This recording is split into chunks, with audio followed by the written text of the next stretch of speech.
भागवत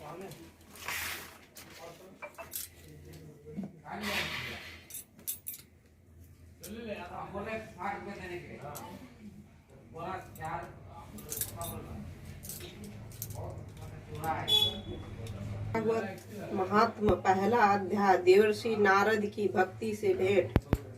सच्चिदानंद रूप भगवान श्री कृष्ण को हम नमस्कार करते हैं, जो जगत की उत्पत्ति, स्थिति और विनाश के हेतु तथा आध्यात्मिक, आदेविक और भौतिक तीनों प्रकार के तापों को नाश करने वाले हैं।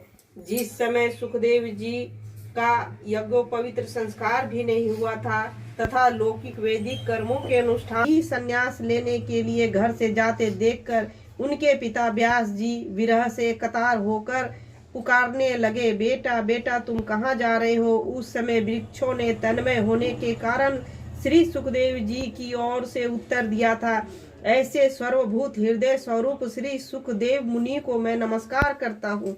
एक बार भागवत कथा मृत का रसोदान करने में कुशल मुनिवर शौनक जी ने नैनिशारण्य क्षेत्र में विराजमान महामती सूत जी को नमस्कार करके उसने उनसे पूछा। शौनक जी बोले, सूत जी आपका अज्ञान अंधकार को नष्ट करने के लिए करोड़ों सूर्यों के समान है। आप हमारे कानों के लिए रसायन अमृत स्वरूप सार गर्भित कथा कहिए। भक्ति, ज्ञान और वैराग्य से प्राप्त होने वाले महान विवेकी की वृद्धि की किस प्रकार होती है तथा वैष्णव लोग किस तरह इस माया मोह से अपना पीछा छुड़ाते हैं। इस घोर कली काल में जीव प्राय आसुरी स्वभाव के हो गए हैं। विविध कलेशों से आक्रांत इन जीवों को शुद्ध देवी शक्ति संपन्न बनाने का सर्वश्रेष्ठ उपाय क्या है। सूत जी आप हमें कोई ऐसा शाश्वत साधन बतलाइए जो में भी पवित्र हो तथा जो भगवान श्री कृष्ण प्राप्ति करा दे। चिंतामणि केवल लौकिक सुख दे सकती है और कल्प वृक्ष अधिक से अधिक स्वर्गीय संपत्ति दे सकता है, परंतु गुरुदेव प्रसन्न होकर भगवान का योग दुर्लभ नित्य वैकुंठ धाम देते हैं। सूत जी ने कहा, शौनक जी तुम्हारे हृदय में भगवान का प्रेम है, इसलिए मैं विचार कर तुम्हें संपूर्ण सिद्धांतों का निष्कर्ष सुनाता हूँ, जो जन्म मृत्यु के भय का नाश कर देता है, जो भक्ति के प्रभाव को बढ़ाता है और भगवान श्री कृष्ण की प्रसन्नता का प्रधान कारण है। मैं तुम्हें वह साधन बतलाता हूँ, उसे सावधान होकर सुनो। श्री सुखदेव जी ने कलयुग में जीवों का काल रूपी सर्प का मुख ग्रास होने के त्रास का आध्यात्मिक नाश करने के लिए श्रीमद् भागवत शास्त्र का प्रवचन किया।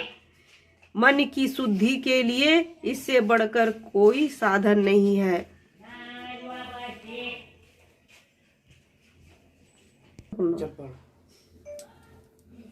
मन की शुद्धि से बढ़कर कोई साधन नहीं है। जब मनुष्य के जन्म जन्मांतर का पुण्य उदय होता है तभी उसे इस भागवत शास्त्र की प्राप्ति होती है। जब सुखदेव जी राजा परीक्षित को यह कथा सुनाने के लिए सभा में विराजमान हुए तब देवता लोग उनके पास अमृत का कलश लेकर आए। देवता अपना काम बनाने में बड़े कुशल होते हैं, अतः यहाँ भी सबने सुखदेव मुनि को नमस्कार करके कहा, आप यह अमृत लेकर बदले में हमें कथा मृत का दान दीजिए। इस प्रकार परस्पर विनयमय अदला बदली हो जाने पर राजा परीक्षित अमृत का पान करे और हम सब श्रीमद् भागवत स्वरूप अमृत का पान करें।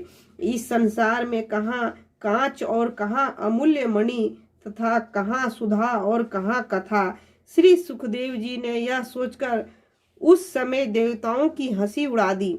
उन्हें भक्ति शून्य कथा का अनधिकारी जानकर कथा मृत का दान नहीं किया। इस प्रकार यह श्रीमद् भागवत की कथा देवताओं को भी दुर्लभ है।